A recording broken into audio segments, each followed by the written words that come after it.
When I was little, my father was famous. He was the greatest samurai in the empire. How's it going? Jerry Williams, aka Greater Sapien here. Thanks for stopping by. I have not done a live in a while, so this is me just kind of flying by the seat of my pants. This is not scripted. I have some notes. There's some stuff I want to talk about here, but you know what's going on. We are all kind of, watching the final experiment as it unfolds. I've been monitoring multiple websites. I have a browser open that's got Final Experiment, it's got MC Tune, it's got Jeranism, it's got Witsit, it's got Critical Think, got all them tabs, and kind of refresh to see if anybody goes live, right? And so I know that Witsit went live just a little while ago, and since this is unscripted, by the way, I'm going to get interrupted by like dogs who want attention and all sorts of stuff, so you're going to have to bear with me. Now, for example, there's somebody at the door right now. So what I'm going to do is, first, I'm going to just share my screen and just show you what I've been looking at. So I don't know about you, but I've been refreshing the Final Experiment website on a regular just to see where these people are. It went down for a while. It hasn't been the most adept, savvy, responsive system that there could be, but it gives us a general idea of what's going on down there. So as you can see right now, they've added a little more detail to their map. Interesting. I did not know they had that. That's cool. Someone said they should see in the backside of the sun. Hey, what's up, people? So it looks like they added a little more detail to the map here, so you can see where, what kind of landmarks is it happening on these guys. Okay, no, I think this is probably where all the cameras are set up. Well, this is the camp where they're doing their business here. Interesting. Did they see the ice wall? I don't know.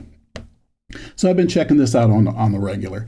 I did notice that. Let's see here. Austin went live a little while ago, talking about his experience a little bit, and I have to say these guys have been coping pretty good so far. So someone's asking if Austin's come up. So as you can see, here's a quick bit of him coming out live. I'll play a little bit of it here. And we didn't freely and privately explore on this trip either, believe it or not. Okay, we are in an approved location now. Yeah. So he is kind of complaining about that they don't get the free range that they would like to have had, but at the same time, I have to say he is admitting that they are seeing a 24-hour sun.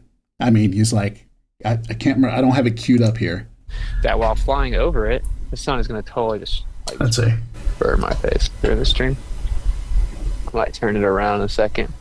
But when we flew over it, you can see, well, dude, there's not going to be a lot of free and this is him complaining. Crazy cold is insane when you say stuff like, this is all a lie and we're all using green screens or whatever. Dude, Will had left his green screen filter on his virtual. Okay. I didn't see this. I'm glad he's saying this here because someone commented on my channel that someone put up a video saying that it's been found out, all fake. Who is this? Flat Earth Banjo. Oh Lord, that little. Okay. Saying that okay, you couldn't hear that. I'll have to turn it up next time. Thank you. I'll remember that. Saying that there was a green screen because during his live last night, Will had apparently he had his chroma key on his whatever software he was using, and there's a blowout. There's like a gap in this guy's jacket, which people started saying, see, it's a green screen. Oh my God. Let me see if I can find that video for you, because actually it's a little bit interesting here. So that was on Final Experiment. This one here. And that's just a really amazing opportunity to the flat Earth. As you can team. see, it's cut up. Can you hear that in this world, people have what I'm starting to discover a lot from this project, and unbelievable. So this was an interesting little video here, because what Will does is he makes this little intro, and then he has everyone kind of come up and give a few words. So first, Critical Think comes out. Oh, sun's bright. What's that thin bright object in the sky there? Yeah, I'm Critical Think, and I'm from down under.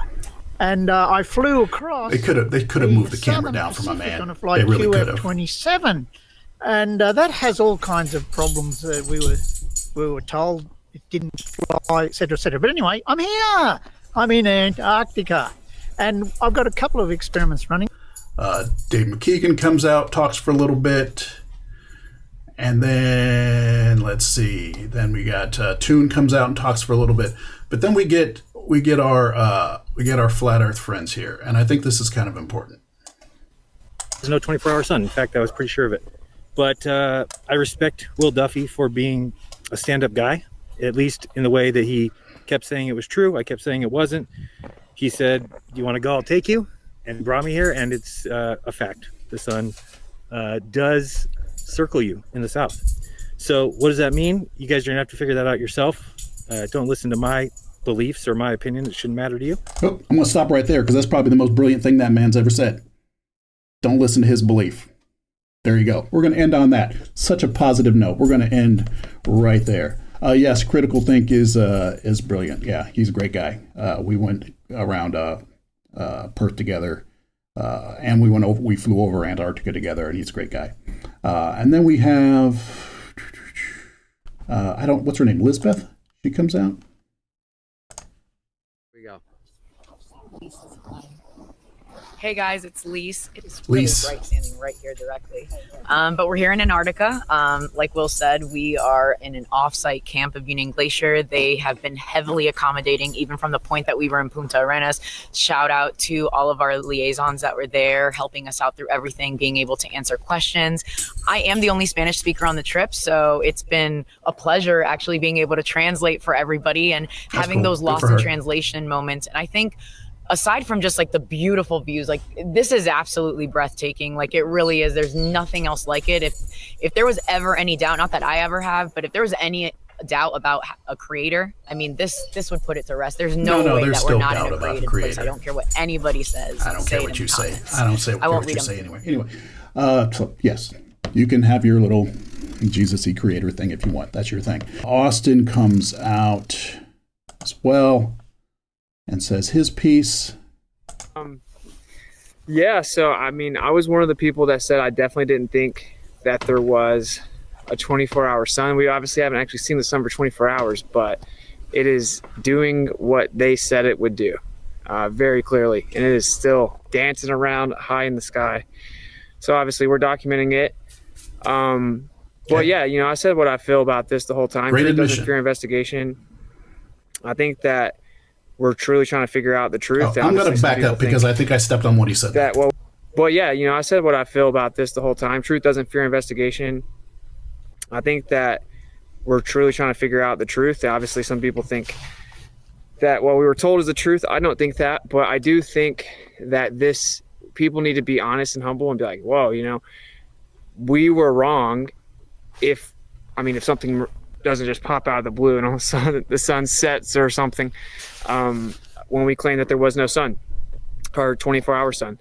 So yeah, and I know a lot of people want to know what my take is in terms of how does it work and stuff, and I will, like a quick teaser, I've seen a physical demonstration that could show this working. No, you can't. Okay, no, you can't. You don't have a physical demonstration. You don't. I think that's great. He says truth does not fear investigation, which I think is a great admission. Now, the fact is he still has a set conclusion that he decides what is truth and what is not truth, depending on whether or not it furthers his end goal. But this is something he can't ignore. And so you have to, I have to respect the fact. Sorry, my dogs are having a little bit of fun. Respect the fact that he's gonna straight up, admit it, as opposed to looking like a fool and trying to say that he doesn't see what he sees. You got to give him that much. Okay, so now, sorry, I shouldn't have opened the door to the God conversation here.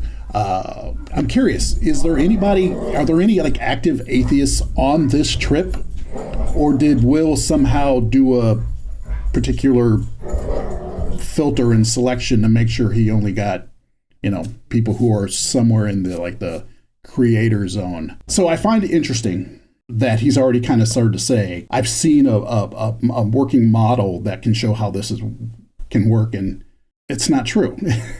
Or apparently they started having to come up with a working model, when they knew they were going to come here. Because the question is, how did you get here? It just now see a 24-hour sun, and you already have someone talking about a working model. That tells me you guys knew that it was going to be revealed that there's a 24-hour sun down here. And so you already had to start working on the maneuvers, because you got to keep the grift up. You got to keep it going. So you're already looking. Honestly, before they even got to Antarctica, the evidence had already proven them wrong. They didn't even have to get that far. When they were in Chile, they were done. And so let me explain why. Because a lot of flat earthers have been coming on my comment threads and trying to say, nope, we already predicted that a 24-hour sun would happen. And it is happening. See, we win. We predicted it, and it's going to happen. But you have right here, you have these very prominent flat earthers saying that we didn't think it was going to happen. And then you have lesser flat earthers, flat earth banjo, whatever, saying this was done by green screen. So they're still in denial. Yet I have people coming on my thread saying, see, we win because we made this prediction. You guys are all over the place. And there's a reason you guys are all over the place. Is because according to the models you guys have already kind of put forth, it's not really a model, but this whole kind of AE projection map with the sun, that's relatively local, is broken. You can come up with something else if you want to. And someone, I think the other day, said, oh, now there's going to be an AE map that's centered around Antarctica. But the AE map that you have is dead. And here's why. This is your standard AE map, right? This is your standard claim of what the Earth looks like. And you got your North Pole here. You got your southward circle of ice wall Antarctica, and so this is where they travel. This is them in Chile. This is them where they are now in Union Glacier. How is this broken the flat Earth claim? Well, before they even got Union Glacier, the flat Earth claim was broken because, go back here, according to all the claims that have been made by flat earthers up to this point, the sun travels in this realm between the Tropic of Cancer and the Tropic of Capricorn, right? It does its thing where it goes around. It ends up in the spring and moves upward this way, and then through the summer, and then down to the winter. It goes all the way down here. So it ends up, which will be next week on the 21st, right at the Tropic of Capricorn. That is how it operates in all the maps, all the so-called models that you've had up to this point. The issue is this is the direction of north and south and east and west according to this map and according to your model. The north is toward the center here, is toward the North Pole. South is away from the North Pole, so over here, south is this way. South America in Chile, south is this way. Here, where they are at Union Glacier, south is this way. This is according to their maps up to this point. Now, given that the sun is always above the Earth in their map, in these realms here, coming no further south than the Tropic of Capricorn, and so it's sitting somewhere around here. It's going to hit the Tropic of Capricorn next week, so it's sitting somewhere on this circle, right? Given that is their condition, at no point should the sun rise, set, or even pass to the south of any one of these locations. Does that make sense? Not make sense. Is that understandable? This Gleason map, is that understandable? So just when they got to South America, and they woke up and the sun rose, and it rose to the south of east. It rose somewhere when they're facing. It was somewhere in this direction. That's physically impossible. That's physically impossible to do on this type of map. There's just no way for the sun to literally ever be south of them, because it is always this way here. And so you'll notice, if you go back to the live streams that Jaron and Austin were doing while they were in South America, when they were in Chile, they kept talking about how the clouds are covering the sun. And, we tried to get a sunset, but it was too overcast. We got up in the morning for a sunrise and it was too overcast, because they wanted to deny the possibility that the sun was rising or setting south of them. Now, it doesn't matter if they didn't see the sunset exactly. The fact is, before the sunset, the sun was still south of them, and they should never have seen that. But you'll notice there was a lot of hand-wringing about it. It's like, I don't know what's going on, but, we tried to get a sunset, but it was too overcast. Well, I guess because they want to deny that it was happening. But we already know, and the footage will come out, that Dave McKeegan and Will Duffy and probably others recorded sunrises with their drone footage and everything while they were in Chile. And so the flat earthers can deny that it happened, but they have footage that it happened. But the reason they were denying it, because they know that its existence breaks their system. And so survival is the most important thing. Whatever they talk about, truth is important, but what's more important is survival for them. And so they will deny the truth if it gets them where they want to go. So before they even got to Antarctica, they were broken. Now, the 24-hour sun breaks them even more. And I'm going to get into that because, like I said, there are people who are coming on my chats and saying, in my comments, and saying, oh no, we predicted a 24-hour sun. It's 24 hours looping overhead. It's the sun is moving around, but the earth is stationary. Well, the thing is, it doesn't work in this model. I'll say right now, you can have a flat model where the sun goes around the earth and the earth is stationary if you want, but you can't have these tropical limitations. The sun would have to, at minimum, move outside. It would, at minimum, it would have to move further out, and you would have to be able to explain how that happens. But we know the angles that the sun is seen at, and you guys don't have anything that will allow for it to circle around you. So I got a survival of the flattest. Nice. I like that.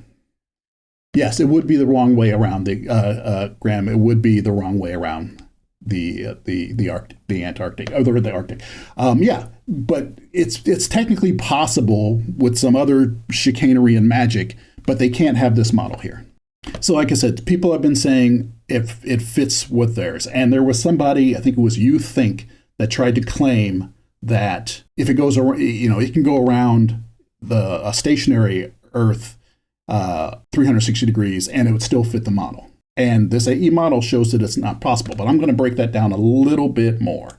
Let's see here. Okay, so this is the conversation that was had with You Think and some others on there who try to claim that if you have cameras stationed and observing the sun, you'll have to have certain camera movement in order to validate whether or not the Earth is moving or rotating or not. By the way, I don't know if you've seen the setups for the final experiment. They've got cameras all over the place. They've got this little field that I think has 9 cameras set up, so it'll work perfectly for this. But the idea is this. This is the setup if the world works according to the AE map. You have the sun going around this area here, and you have your location down here. So this is the setup for the AE map. All right. So the sun would be going around in a 24-hour period in this circle. Now it's going to be a lot bigger. This is not to scale. It would be quite large and, very, very distant. We're talking, they say it's a few thousand miles up, and it would be going around the whole circumference of the Earth. So it would be very, very wide. But this is a miniaturized version of it. And so over a 24-hour period, it would move like this. And let's see, which direction does it go? It goes from here to here to here to here to here. Okay, because that's the way it goes across the field of view. So if you have two cameras set up watching the sun, and at a certain time, the sun is right here, the cameras will then be turned to face them, right? We're gonna point these cameras to face that sun. That's the way that goes, okay? The cameras are pointing at the sun. Now, as time goes on, let me get rid of these things actually, just for the sake of it. As time passes, the sun now moves over to this spot here, and these have configured themselves back here, and one camera is in the field, directly in the field of view of the other, right? The camera A here is directly in the field of view of camera B, right? Now, if we continue on, we go this way, the cameras will then continue to turn that way, and now camera A is a little bit to the right of camera B, and then when it goes back, they will turn back and face the sun again. So during this time of viewing the sun, staying pointed directly at the sun, these cameras would sway from one side across the field of view and back, but they would not need to turn all the way around. It just wouldn't be necessary because the sun would always be in front of them in some way. They would never have to turn around behind. That is how things work on an AE map. On a rotating Earth, it's a little bit different, the way we have it set up, the accepted model. You have a sun that is way out here in the distance, and you have the surface that the cameras are on is rotating, right? They're rotating like that. Not dead center because they're a little, they're not at the South Pole. So the sun is distant. This is much smaller. It'll be really far away, but the sun is distant, and this system is rotating. So right now, the camera A and camera B are aligned this way, and if Earth rotates and say it goes for 6 hours, it goes like that. Let me scoot to where you can see it. Then these cameras would individually turn to their left, point at the sun, and now the camera that was in front, the A camera, is now to the right of the B camera. They haven't moved in terms of been picked up and taken somewhere, but the whole system is rotated, and just like someone who's turned sideways, all of a sudden that camera is to the side of them. That's how that works. And time goes on, they rotate some more. And inside this system, these cameras had to continue turning to follow. They're still turning to their left to follow the sun. And now, what was camera A that was in front is now behind camera B, because they've had to turn. Okay? As time goes on again, they do some more turning. They're still turning to their left. They're still pointing to their left. And now, A is to the left of camera B. That's how things would have to work. And then, as they get back to after 24 hours, get back to their starting point, camera A rotates to the left some more, camera B rotates to the left some more, and swip swap, camera A is back in front of camera B. They've turned in one direction constantly and come back. That's how things work in a rotating Earth. And that is why a 24-hour sun that requires them to continually turn in one direction to follow the sun breaks the flat Earth map, model, concept, any argument they've had up to this point. Now, the problem they have is, myriad problems.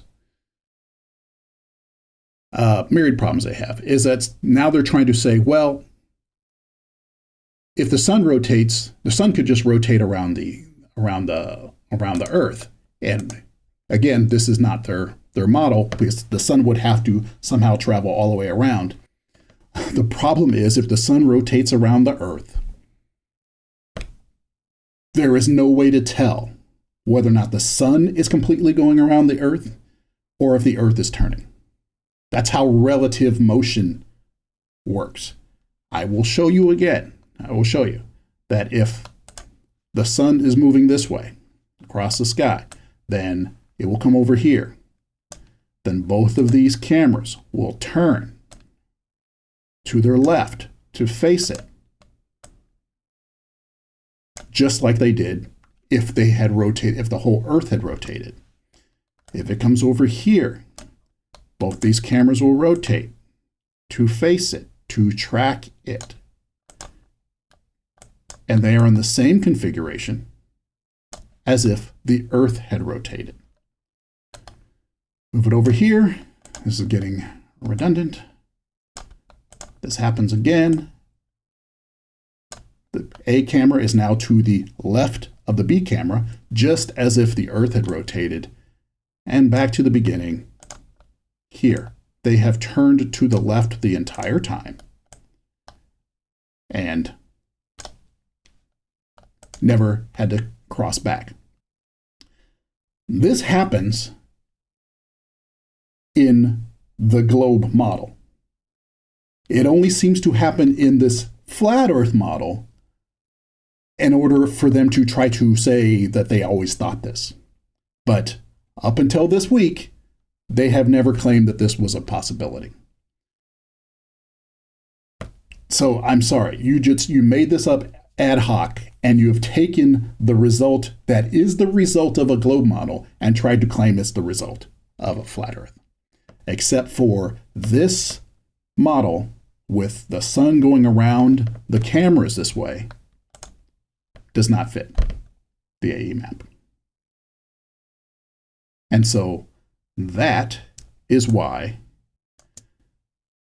24-hour sun in Antarctica completely breaks the current, the only flat Earth concept that has ever been promoted. You guys are done. Now, I know that Austin is already like, he's on to the next one, trying to figure out something else, but this is done. Absolutely. Let's see. How are things going in the chat? Seems like you guys are being good. So I'm just going to keep going on the points that I had, because I know there are these things that have been coming up.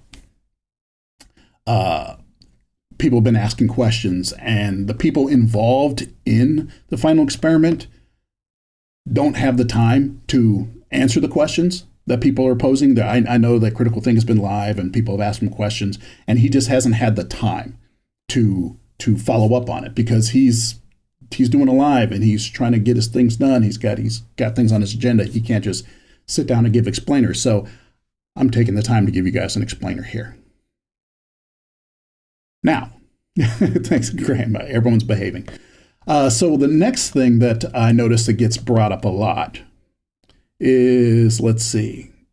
Oh, yeah, it was, I saw that Critical Think was on a live, and someone asked him about his weight measurements, not about his weight, about his experiments when it came to checking the weight of objects. And if you haven't been following, he is continuing an experiment that both he and I did when we were in Australia, and I did when I was in South America near the equator, which is checking the gravitational weight of objects at different latitudes. So people wondered, what's this thing about weight? Why does this weight thing matter, and why is it any type of evidence? And so I'm going to try to explain that to you as quickly as I can without script. And so I got my illustrator here. Okay, so first I need to make a quick Earth for you here. Let's just make a quick Earth. Make a quick Earth. Let's do that. Bang. Okay, so this is our Earth, right? Say this is our Earth, and it rotates. Okay, so let's give me an arrow that says it rotates This is east, so we're going to say it rotates to the east, right? We're going to say it rotates to the east. Oops, not that. That one there. Okay. Oh, keep grabbing the wrong one. Here we go. Okay, so it rotates to the east. All right. Now, it also has gravity that pulls toward the center. All right. So we're going to do some quick and dirty gravitational lines here. So we're going to say gravitational force goes like that. And we'll give a little arrow there. And gravitational force goes like that toward the center. Give that a little arrow. Gravitational force goes like that toward the center. Bing. And like that. So that's how gravitational force works. Right? And that is what gives you weight, not mass. Mass is inertial. How much force does it take to move you? Right? But weight is the amount of force that is pulling you down. All right? That's the difference between mass and weight. So there's an object on the surface of the Earth. Oh, let's just make an object. Let's just make an object on the surface of the Earth. Let's just call that there. Has a certain amount of weight, right? Has a set amount of weight. That's how much force is being pulled. It's being pulled toward the center of the Earth. Now, the purpose of critical thinks experiments is to validate something that a lot of flat earthers claim does not exist. And I've already done this experiment, and he's done it before himself, but he's doing it because he has a chance to go even closer to the South Pole than he's ever been before.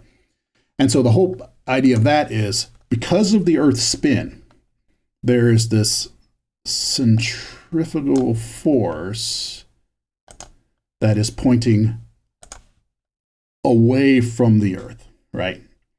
It's that sense, that kind of artificial force, that sense of being flung away, right?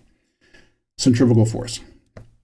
And so that exists at its highest point, at its highest amount at the equator, because that's where the greatest diameter of the circle. Now the amount of force is dependent on the cross section of the Earth, because it's around a central axis. It's going 90 degrees from the center of spin, and the center of spin is not the center of the Earth. The center of spin is the axis which goes through, right? So there's that. So that's where the center of spin is. So the force is from the surface here. At this spot over here, it's there. It goes that way. It doesn't go straight out from the center of the Earth, except for at the equator. It goes out there and there and there, because it's coming away from the axis, right? Now, what I have right now is incorrect, because I have all my arrows are the same length, which kind of gives the illusion that they're the same amount of force. But since the radius of this cross-sectional circle here is less as you go further up, the amount of centrifugal force decreases as you go further away from the equator, to the point where if you were at the very north or the very south, you would have basically centrifugal force wouldn't be an issue anymore. It would just be gravity that you're dealing with. I'm going to do these a few times here. All right.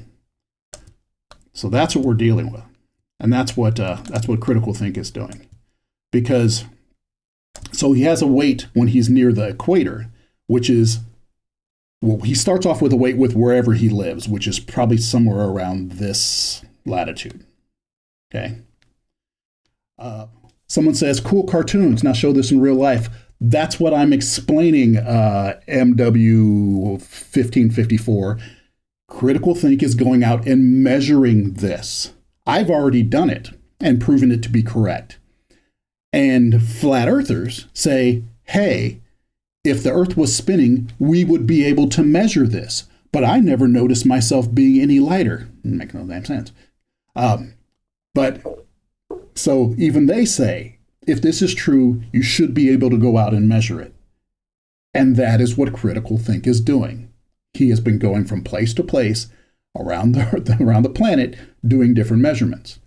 And so right now, he's already made measurements in several different spots. And so when he goes to very close to the South Pole, the weight that he has, the mass that he has, which is 1 kilogram, has a weight of 1, which translates to 1 kilogram of weight, but it's the same amount of mass no matter where he takes it. Yet, as he goes further and further south, it is becoming heavier and heavier because there is less centrifugal force pulling it away from the center of the Earth. And so, when people ask, why is he doing this measurement? Why does it matter? What does weight mean? It is countering an argument that flat earthers, globe deniers constantly make, which is, if the Earth is spinning, there should be some measurable difference in weight. And that's what this is showing. So you can say you don't buy it. You can say, it doesn't make no sense, or prove it in real life, Jerry. Well, that's the whole point. I have a video that I made some time ago where I gave the data for what I did, and Critical Think is doing the same thing. So that's what I'm explaining. That's what this cartoon is for, and that's what the evidence is. Okay? Does that make sense? Do you understand it? You may not agree with it, but do you understand it? Let's see. Anything else going on in here before I move on to my next and last section? Pull up a real picture of Earth. I've done that before. Some of this is MW1554. I don't need to pull up a real picture of the Earth as a globe. How about you go find one? There are several places where you can find one. The fact that you are telling me that I need to pull up one tells me that you have not even tried to do so yourself. And it also tells me that if I were to go to a website from a live satellite feed or a delayed satellite feed, like the any of the NOAA satellites or any of the deep space satellites, you would just say those are fake. And that's why you don't go to them. And so you're just in denial. If you want to find a picture of the whole Earth, go look for one. Because they are there. And if the fact that you're asking me means that you're not even trying. Sorry.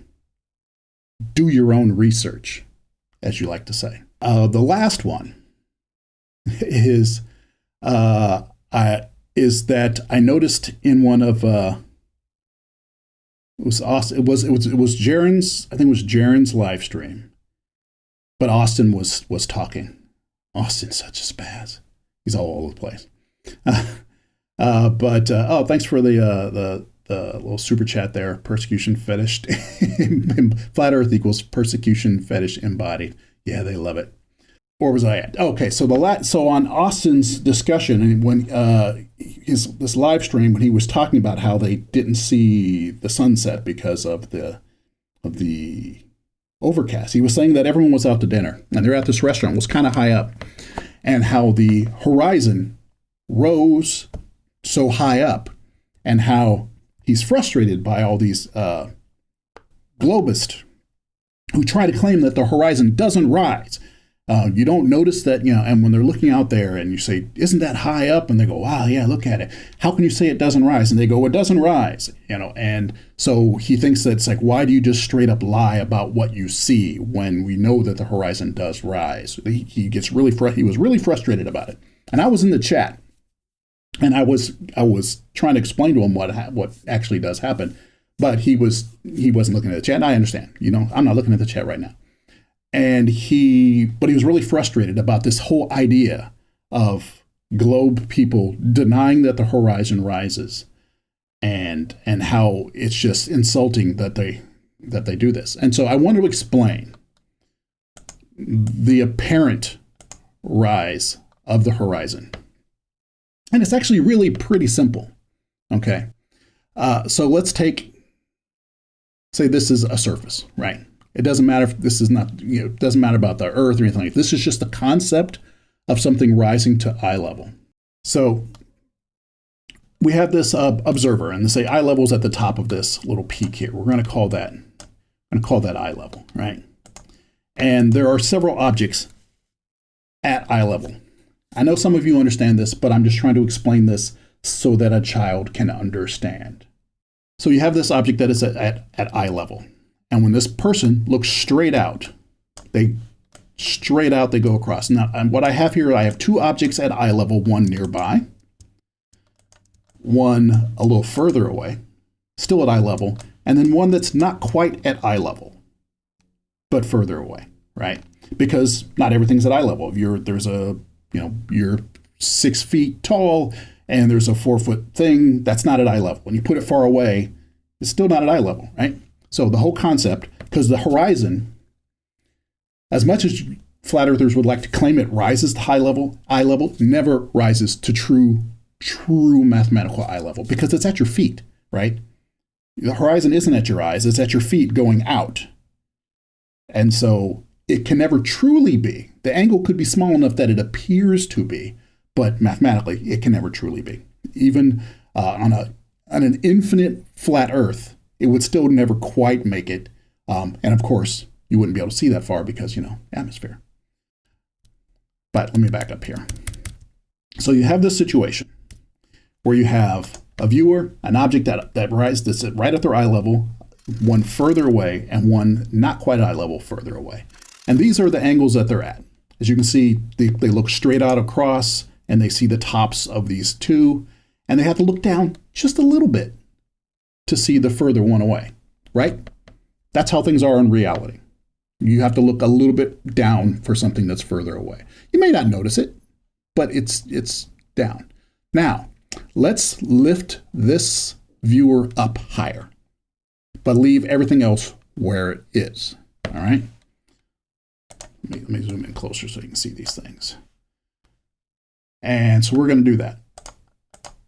So what I've done is I've lifted this up higher and left everything else where it is. And there's the ghost of the previous point of view is there. So it used to be looking straight out across, and this magenta line was that little look down you had to do to see this distant object. And now let's look at how this person has to observe everything that he was observing before. He has to look really far down at the thing that was directly in front of him, because it has dropped very far in his view, right? The thing that's further away, which was directly behind the thing before, he doesn't have to look quite as far down than he did before. And in fact, instead of having to peek around the thing that was in front of him, he sees this thing in his field of view above it. He sees it in his field of view above what was there before. It has not moved, but it has risen in his view a little higher up, because he has not had to look down as far. And this object in the back, that in the past was below the view of the other objects, and do a quick turn on and turn off, you can see he had to look down, the observer had to look down past the top of the second object and the first object to see the top of the third object. When they look at it now, they don't look down as far to see that third object. It has not moved. It did not rise, but since it was further away, it did not drop down as far. And relative to everything else in his field of view, it is now above those other ones. That is why the horizon appears to rise to eye level. For things that are farther away do not drop as quickly in the field of view of the observer, and thus they appear to rise relative to everything else. Ta-da! Okay, can we put that to to rest now? Okay, so that's it. That's it for me, folks. I have covered everything that I had planned. Enjoy this. This is kind of fun. Watching them spin and do their little dance has been great. All right, folks, you guys take care. I'm going to hit the outro, and I'll see you next time. Take care. That's my job. That's what I do. I don't lose. I win. Is there no one on this planet to even challenge me? Maybe you came by to congratulate me on last night's victory.